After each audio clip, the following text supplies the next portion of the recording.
Hi everyone. I just wanted to just come on here and just kind of talk a little bit about our journey with Royal Caribbean so far. So my husband and I we started cruising with Royal Caribbean. I believe it was March of 2022 we did our first sailing with them. And we enjoyed the sailings. Our very first cruise was actually with MSC on the Merivilia. And we enjoyed that too. And that was what got us to then go on another cruise. And we've been cruising with Royal, and we have definitely enjoyed our time with them to the point where we just kept going. And then I think it was like last year or so, we were like, okay, since we've been kind of doing this, on a semi-regular basis, let's kind of take it up and be a little bit serious about it. And then, so we started thinking about how could we make diamond. And so we did quite a few cruises so far this year, including the ones ending on September the 14th of this year. So we ended up flying to Galveston, and we did 2 cruises out of Galveston, and then we flew to San Juan, Puerto Rico, and then we went on the Rhapsody of the Seas. And that one is a Vision class ship that came out the same year that my son was born, actually in 1997.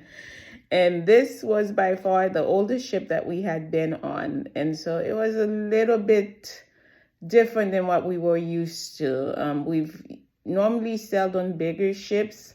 Like we went on Anthem of the Seas in July, and we thought that one was small. But then we found out that Anthem was like 2.5 size bigger than Rhapsody.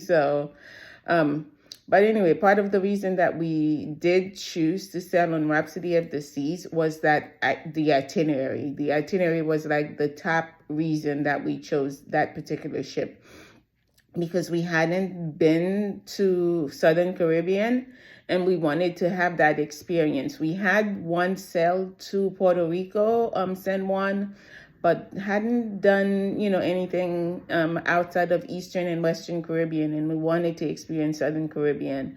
And so that itinerary was very much the sole reason that we chose Rhapsody of the Seas, because it took us to St. Croix, the U.S. Virgin Islands, and then it also then took us to Aruba, Bonaire, and Curacao. And those were just really amazing, amazing locations. The water was just like breathtaking.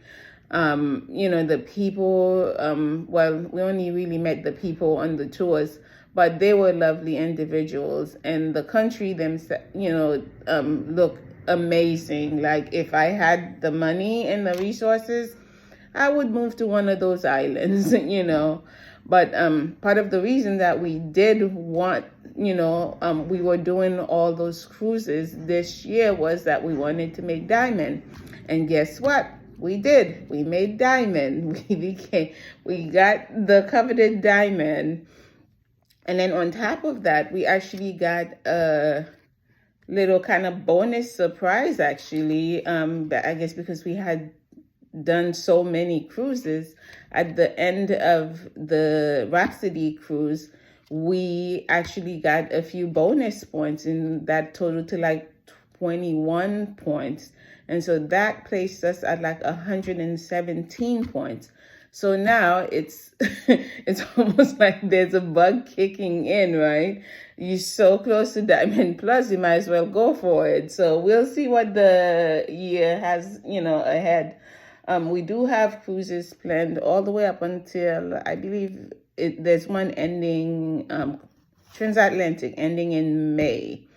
And so once we do that, I think by that time we'll only be like 19 points from, Diamond Plus. That's if we don't add anything to what we already have. So I just wanted to jump on here and just, talk a little bit about it. I know it may not, or it may not interest you, But this is just, part of the reason, that we were cruising so hard this year.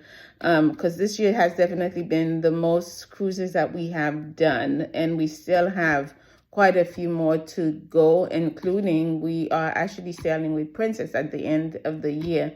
So that'll be a first for us as well. But in terms of Rhapsody of the Seas, the one thing that was kind of concerning for us, because we started sailing about the time of the pandemic, or toward the end of the pandemic, and so we've been always used to that whole the washing station, where you wash your hands, and I'm a big germaphobe, so hand washing, sanitizer, hand washing is my thing. And so when we got on Rhapsody and we went to the buffet and noticed that there was no hand washing station, the first time we went was actually toward the tail end of, I think it was breakfast. And so there was no staff there. And so we walked around, we looked, and we're like, oh, there's no washing station, there's nothing.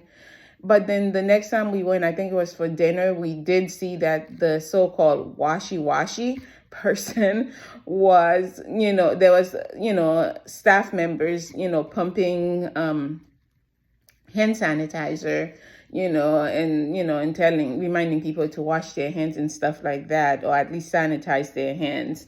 And so, that was, I think, one of the things that was most concerning for us. And also, like, the food, it wasn't maybe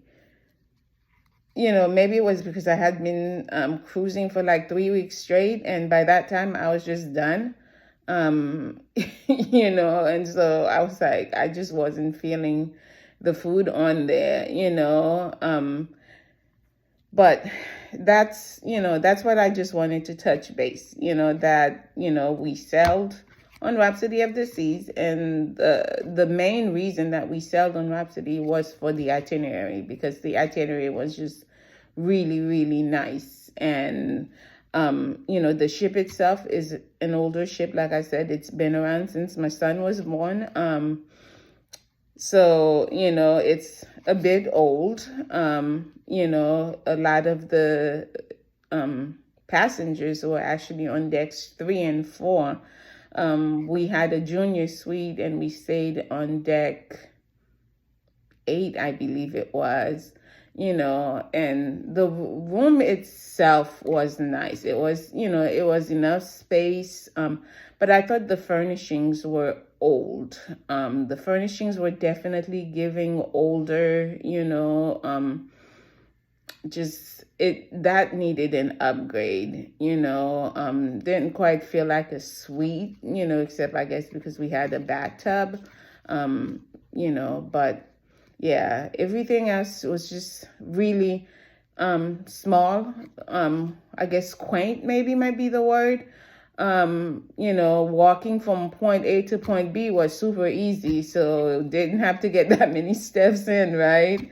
Because it was, it was very intimate. I've never seen, like, normally when I'm on a ship, if I see you once, I don't normally see people, many times. And on that ship, you saw people multiple times, either at the buffet or just walking around, which was nice. Like I said, it's an older ship. Staff was great, and like I said, we did do what we went on the ship to do, which was to make diamond. And so we did. And so, and again, the itinerary was really, really, the main reason that we chose it. And so if you are looking for that itinerary, and I know they are Rhapsody's getting ready to, go back. I believe it's Tampa, something like that. Because we actually supposed to be sailing back with them in December, but my husband is like really questioning that whole concept. So we'll see if we end up going back on there or if we switch it to something else. But nonetheless, we got Diamond, and now we are trying to see if we can load Diamond Plus with Royal Caribbean. So thank you for watching. Thank you for your support and hope you like it. Bye.